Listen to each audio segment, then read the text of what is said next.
Oke, pada video kali ini kita akan ngebahas tentang GRE Tunnel.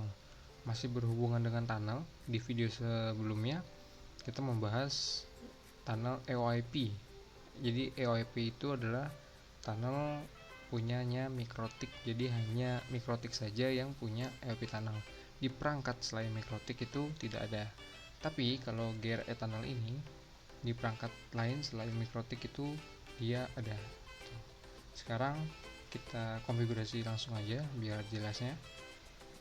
Nanti kalau teman-teman mau praktek, IP address-nya ikutin seperti ini aja biar nggak bingung gitu. Langsung aja kita masuk di router Bekasi dulu. Nah, kalau kalian ke menu interface, lalu kalian tampilan seperti ini, kalian bisa langsung ke GRE Tunnel, atau enggak kalian bisa tambahkan di sini, klik add GRE Tunnel, sama aja gitu.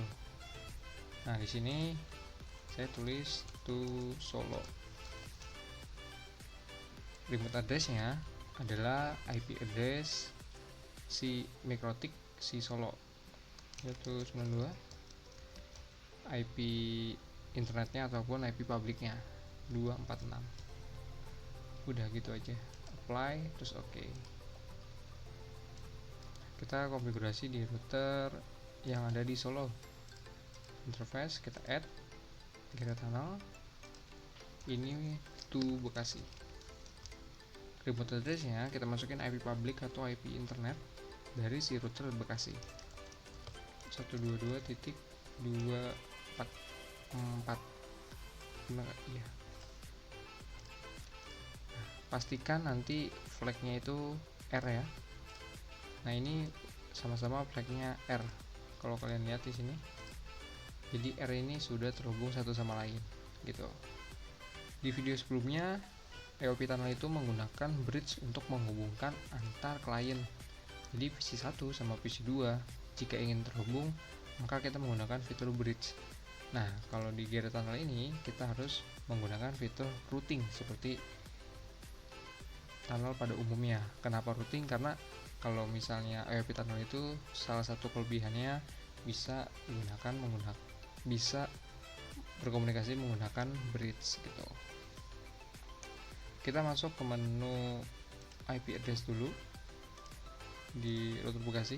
Jadi kita akan memberikan IP address di jalur tunnelnya. Nah, di sini sudah saya kasih ya IP addressnya. Teman-teman tinggal ikutin aja. Ini IP yang mengarah ke klien. Sekarang 10.10.1/30. Interface-nya kita pilih GRE Tunnel. Nah, ini kita kasih note atau komen, ini tunnel gitu.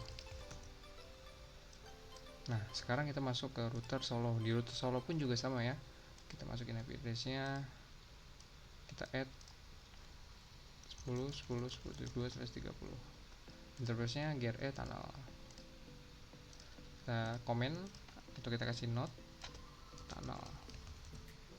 Nah, setelah itu untuk mengecek apakah jalur tunnelnya sudah berhasil kita buat dan terhubung, kita bisa tes ping di routernya. Jadi antar router kita tes ping, tapi yang kita tes ping adalah IP jalur tunnelnya. Contoh misalnya kita ada di router Solo, new terminal, kita ping ke jalur tunnel yang ada di router Bekasi, yaitu 10.10.10.1. Karena kalau di jalur tunnel Solo itu 10.2 ya. Nah, sedangkan jalur tunnel di router Bekasi 10.1. Nah, pastikan terhubung ya. Di yang router Bekasi juga ping 10.10.10.2. Nah, jika terhubung, sekarang kita buat routing. Supaya apa? Supaya kedua buah PC ini bisa saling terhubung. Kita kasih IP address dulu di PC-nya. IP 92.168.10.10 92.168.10.1. Oke, kita cek dulu di router Solo IP address-nya. Untuk klien ini 20.1.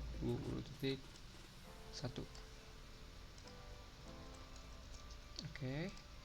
Nah, saya sesuaikan dengan topologi. Sekarang kita masukin IP address untuk PC. IP 192.168.20.1. Sorry, 20.20.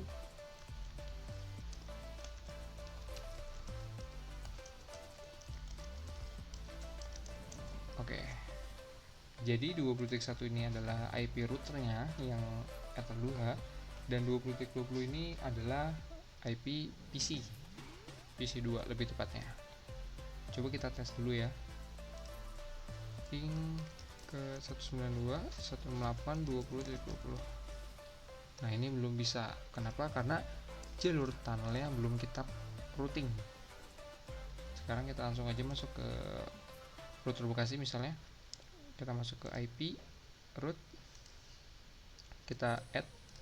Nah, di sini kita masukin tujuannya. Tujuannya itu adalah ke PC 2. Kita masukin network PC 2 192.168.20.0/24. Gateway-nya kita masukin IP address jalur tunnel si router Solo, yaitu 10.10.10.2. Ini ya jalurnya ya. Kita kan posisinya ada di ini, di Bekasi. Nah, terus kita pengen ke routing ke Solo, kita harus masukin IP address si router Solonya ini, gateway-nya. Kalau udah di apply, kalau misalnya berhasil, pastikan di sini statusnya reachable dengan tujuan tunnelnya terus aktif dan flagnya AS. Sekarang kita masuk ke router Solo ya, di IP root add, ini hapus dulu, add 192.168.10.0/24. Gateway-nya kita masukin jalur IP jalur si router Bekasi .1. Pastikan reachable aktif dan AS. Nah, sekarang kita coba tes ping dari PC 1 dengan PC 2. Sorry, di sini sudah terhubung. Kita tes ping ya, ping 192.168.10.10. Nah, sekarang kita trace route, apakah komunikasinya melalui jalur tunnel 192.168.10.10. Jadi ini saya melakukan trace dengan tujuan tetap ini, apakah nanti paket itu akan lewat jalur tunnel atau tidak. Nah, di sini lewat jalur tunnel ya. Berarti kita sudah berhasil membuat jalur tunnel dan sudah berhasil membuat konfigurasi agar PC tersebut terhubung dan berkomunikasi menggunakan jalur tunnel. Nah, ini kita trace 192.168.10.10. Nah, kayak gini. Jadi segitu aja untuk video kali ini. Kalau misalnya ada yang kurang paham bisa ditanyakan di kolom komentar. Kalau misalnya ada yang salah bisa dikoreksi. Terima kasih, sampai jumpa di video selanjutnya. Semoga bermanfaat.